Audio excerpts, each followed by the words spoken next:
In the movie The Last Samurai, Tom Cruise's character is known for strength, courage, and mastery. In one scene, he keeps getting beaten. He is knocked down an endless number of times, but to utter dismay of everyone, he somehow finds a way to rise. Well, Sourav Ganguly was the last samurai of Indian cricket. Hi and welcome to TFI English, National Socio-Political Analysis arm of the TFI Media Group.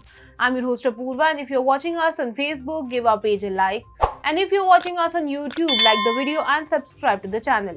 Coming back to the story, in this video, I'm here to tell you how Dada turned back the clock before his retirement in 2008. So let's begin. If you have tracked Sourav Ganguly through magazines and blogs, you must know that the man was not a gym freak.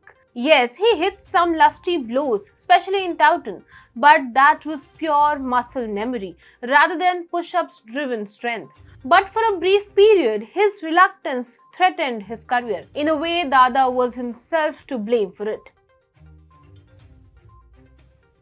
Impressed by Greg Chappell's technical know-how during the Australian tour of 2003 and 4, Ganguly pushed him for being the coach of the Indian team. In May 2005, Chappell was appointed as the coach, but soon he turned his back on Sourav. Chappell did not like the way Ganguly was managing stuff, but unlike John Wright, Chappell did not believe in deliberations. He sent an email to Ranbir Mahindra, the then BCCI president, terming Ganguly unfit for international matches. Soon, the scuffle resulted in Ganguly being removed from the captaincy. In the next few months, Rahul Dravid was appointed as captain for both limited overs and test teams. By the end of January 2006, Ganguly was dropped from the team as a player as well.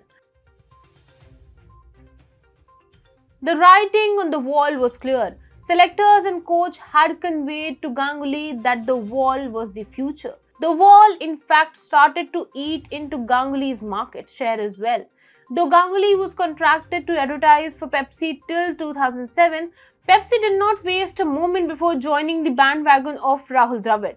But Pepsi's troubles were just about to begin, not because of the great Rahul Dravid, of course. In 2006, the Center for Science and Environment found out that Pepsi did not even give a dime about Indians' health. Pepsi drink contained 24 times more pesticides than one Homo sapien could safely drink. Pepsi was on the verge of being banned. Their multiple appeals were rejected. Their data were not considered reliable. Few states had already started tightening noose by imposing partial bans. But people working for Pepsi India were fans of Dada's miraculous rise in the post-match fixing era. With his captaincy, Dada went for a make-or-break approach. The man did not even care for Steve Waugh, the most respected man of Sena countries. He chose toss timing according to his own comforts. Ganguly was ready to accept a test defeat rather than settle for a draw, something which Graeme Smith replicated while playing against Ponting's Australian. But Pepsi employees knew that aggression won't work. So they told Dada to stoke emotions by telling people that he would come back. In other words, they were telling the Bengal tiger to be meek. Dada refused, but since he was contracted to advertise for the company by the end of 2007, company forced him to do it. Dada did appear in an ad starting with "I'm Sourav Ganguly. I hope you have not forgotten me." And the ad did the magic. When Ganguly was first dropped, protests all across the country had kicked off, but selectors had refused to take him back. The ad restarted a sympathy wave in favor of Ganguly.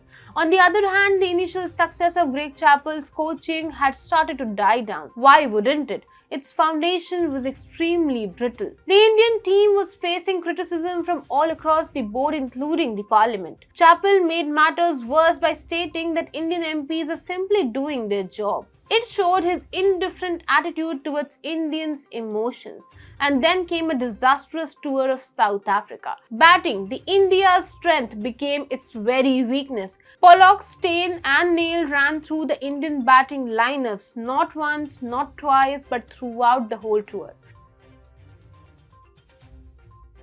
At home, the calls for Dada's recall was growing stronger. Selectors gave in and Dada went to South Africa. he made a steady comeback by scoring a half century. India lost, but Dada's fans were a little relieved. The World Cup was around the corner and now it was clear that the team won't go without Ganguly. But Dada needed match practice. Once criticized by Chappell for his fitness, Dada went on to play a slew of series, strengthening his comeback. Even in the disastrous World Cup campaign, Dada was a shining light for India. Post-World Cup changes meant that Chappell was going back to Australia, while Ganguly went on to play for 18 more months. During these years, he saw Australia's decline and fittingly played his last match against Australia in Nagpur.